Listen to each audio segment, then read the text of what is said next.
ಇವತ್ತು ಬೈರ್ಮಂಗಲದಿಂದ freedom park ಬೆಂಗಳೂರಿವರೆಗೂ ಕೂಡ ಬಿಡದಿ ಚಲೋ ಪಾದಯಾತ್ರೆಯನ್ನ ಈ ಹಿಂದೆ 30, 31, 1 ಅಂತ ದಿನಾಂಕ ಘೋಷಣೆ ಮಾಡಿದ್ವು. ಆದರೆ ತಮಗೆ ಗೊತ್ತಿದೆ, ಕಾರಣಾಂತರಗಳಿಂದ ಇದನ್ನ ಮುಂದೂಡಿಕೆ ಮಾಡಬೇಕಾಗಿ ಬಂತು. ಹಾಗಾಗಿ ಈಗ ಡೇಟನ್ನ ನಿನ್ನೆಯ ದಿನ ಮಾಧ್ಯಮಕ್ಕೆ ಒಂದು ಪ್ರಕಟಣೆಯನ್ನು ಪಕ್ಷದ ಕಚೇರಿಯಿಂದ ಹೊರಡಿಸಿದ್ದೀವಿ.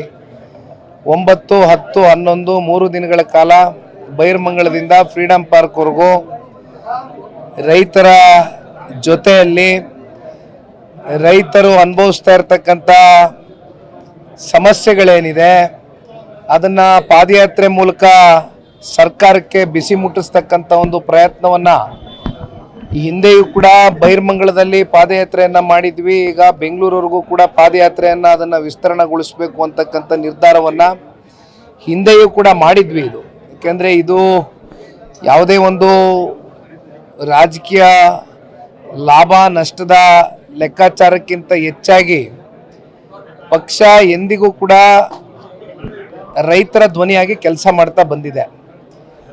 ರೈತರು ಸಂಪೂರ್ಣವಾಗಿ ಈ ಒಂದು ಪ್ರಾಜೆಕ್ಟ್ನ ವಿರೋಧನ ಮಾಡ್ಕೊಂಡೇ ಬಂದಿದ್ದಾರೆ. ಆದರೆ ಸರ್ಕಾರ ಇವತ್ತು ಯಾವುದೇ ರೀತಿಯಾದಂಥ ಅವ್ರಿಗೆ ಕಣ್ಣು ಕಾಣ್ತಾ ಇಲ್ಲ, ಕಿವಿ ಕೇಳ್ತಾ ಇಲ್ಲ. ಒಟ್ಟಾರೆಯಾಗಿ ರೈತರ ವಿರುದ್ಧವಾಗಿ ಇವತ್ತು ಸರ್ಕಾರ ನಿಂತ್ಕೊಂಡಿದ್ದಾರೆ. ಇಂಥ ಸಂದರ್ಭದಲ್ಲಿ ರೈತರ ಪರವಾಗಿ ನಿಲ್ತಕ್ಕಂಥದ್ದು ಪಕ್ಷದ ಕಡೆಯಿಂದ ನಮ್ಮ ಧರ್ಮ. ಹಾಗಾಗಿ ನಮ್ಮ ಜವಾಬ್ದಾರಿಯನ್ನು ನಾವು ಮೆರಿತಾ ಇದ್ದೇವೆ.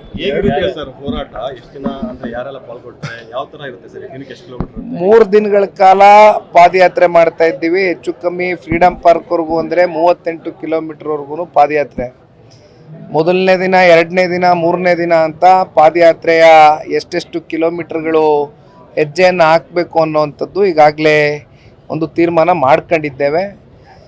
ಸಂಪೂರ್ಣ ಜನತಾದಳ ಪಕ್ಷದ ಕಾರ್ಯಕರ್ತ ಬಂಧುಗಳು, ಶಾಸಕರು, ಮಾಜಿ ಶಾಸಕರು, ಮಾಜಿ ಮಂತ್ರಿಗಳು, ವಿಶೇಷವಾಗಿ ನಮ್ಮ 4 ತಾಲೂಕುಗಳು ಇವತ್ತು ನಮ್ಮ ಜಿಲ್ಲೆಯಲ್ಲಿ ಇನ್ಕ್ಲೂಡಿಂಗ್ ಆರವಳ್ಳಿನೂ ಸೇರಿದ್ರೆ ಇವತ್ತು 5 ತಾಲೂಕುಗಳಾಗ್ತವೆ.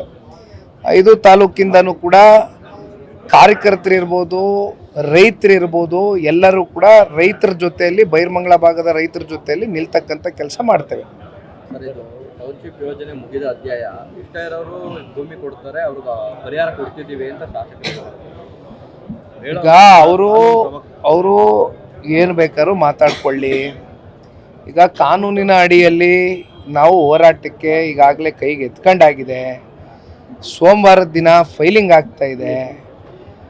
ಕಾನೂನಿನ ಅಡಿಯಲ್ಲಿ ರೈತರ ಪರವಾಗಿ ನ್ಯಾಯಾಧೀಶರು ಯಾವ ಒಂದು ತೀರ್ಪನ್ನು ಕೊಡ್ತಾರೆ, ಯಾವ ಒಂದು ತೀರ್ಮಾನವನ್ನು ತೆಗೆದುಕೊಳ್ತಾರೆ, ನಾವೆಲ್ಲರೂ ಕಾದು ನೋಡೋಣ. ನಾವೇನೇನು ಸಬ್ಮಿಟ್ ಮಾಡಬೇಕು ಅಂಡರ್ ದ ಲಾ, ನಮಗಿರ್ತಕ್ಕಂಥ ಅವಕಾಶಗಳೇನಿದೆ ಅವೆಲ್ಲ ದಾಖಲಾತಿಗಳು ರೈತರ ಪರವಾಗಿ ರೈತರು ಭಾಳ ಜನ ವಕಾಲತ್ತಿಗೆ ಸೈನ್ ಹಾಕಿದ್ದಾರೆ, ನೊಂದಿದ್ದಾರೆ, ಬೆಂದಿದ್ದಾರೆ. ಒಟ್ಟಾರೆಯಾಗಿ ಇವತ್ತು ಕೋರ್ಟ್ ಅಂಗಳದಲ್ಲಿ ಕೂಡ ಸೋಮವಾರದ ದಿನದಿಂದ ಶುರು ಆಗ್ತದೆ ಫೈಲಿಂಗು. ಅಲ್ಲಿಂದ ಹಿಯರಿಂಗು ಕೂಡ ಬಹುಶಃ ಅದೇ ವಾರ ನಾವು ಎದುರು ನೋಡ್ತಾ ಇದ್ದೇವೆ. ಕೋರ್ಟು ಕೂಡ ರೈತರ ಪರವಾಗಿ ನಿಲ್ತಾರೆ ಅಂತಕ್ಕಂಥ ಒಂದು ಭರವಸೆ ಭಾಳ ಸ್ಪಷ್ಟವಾಗಿ ನನ್ನ ಒಂದು ಮನಸ್ಸಲ್ಲಿದೆ.